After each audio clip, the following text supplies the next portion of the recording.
right, so let's take a look at student loans next. Now, there are two types of student loans that you can get through the government. One is a subsidized student loan, and what that means is that the government is covering your interest as long as you're in school, and you don't have to pay the interest as long as you are in school. They basically cover that for you, it's taken care of, and then once you graduate, then you need to start paying the interest. If you have an unsubsidized student loan, the interest you're not paying on it while you're in school because you don't have to make payments. However, as soon as you finish, they then tack that interest that has been growing over your time in school, they tack that on to how much it is that you owe. So basically, that interest then becomes part of the principal, the amount that you have to borrow. So let's look at Max here. He has a subsidized student loan. So again, this is one of those situations where the government is covering his interest and he's never going to have to pay it. After 3 years and 9 months of borrowing money for college, he graduates and he owes $25,600 at 6.2% interest. And it's pretty typical for student loans to last for 10 years. What will Max's monthly payment be for this loan? So again, his principal is the $25,600. He does not get the interest tacked on.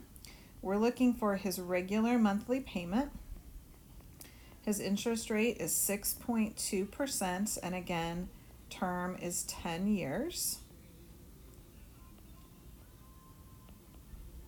And as we've done many, many times before, we've got to figure out what that number is there on the right-hand side that's being multiplied by R, the regular monthly payment amount, and we get 89.263 and a bunch of other numbers there, okay?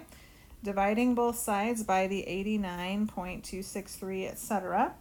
Max's regular monthly payment after he gets out of school will be $286.79. Now, he is paying interest. It's just that interest didn't, although it started accruing as soon as he went to school, the government covered a bunch of it. So he is still going to end up paying more than the $25,600 that he owes. He's going to make a payment every month for 10 years. And by the time you subtract the amount he borrows, Max will have paid $8,814.80 in interest. And again, that's interest that just started after he graduated, once he started making payments on the loan.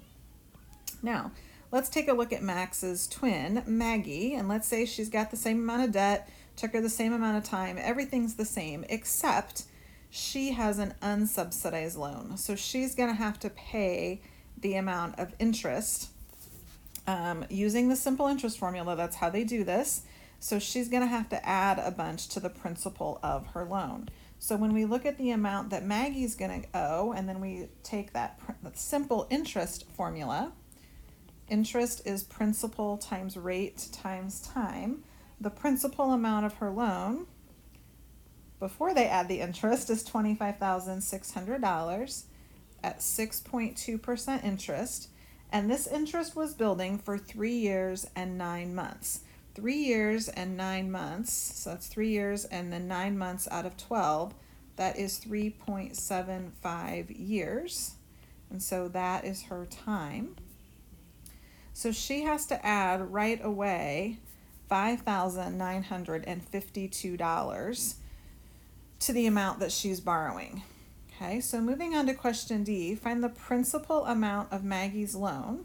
So her principal amount is going to be the $25,600 in school bills that she has, plus the interest that accrued while she was getting her degree.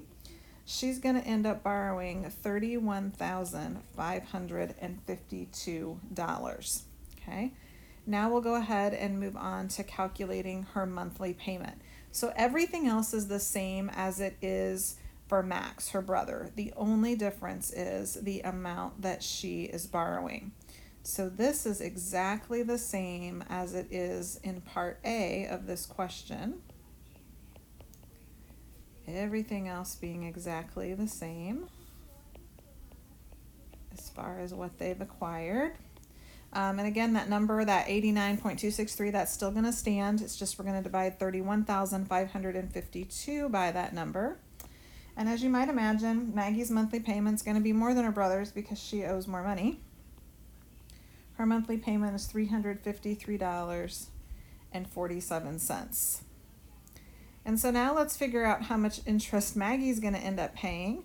And again, we have to include that interest accrued while she was still taking classes. So she's going to pay $353.47 every month for 10 years.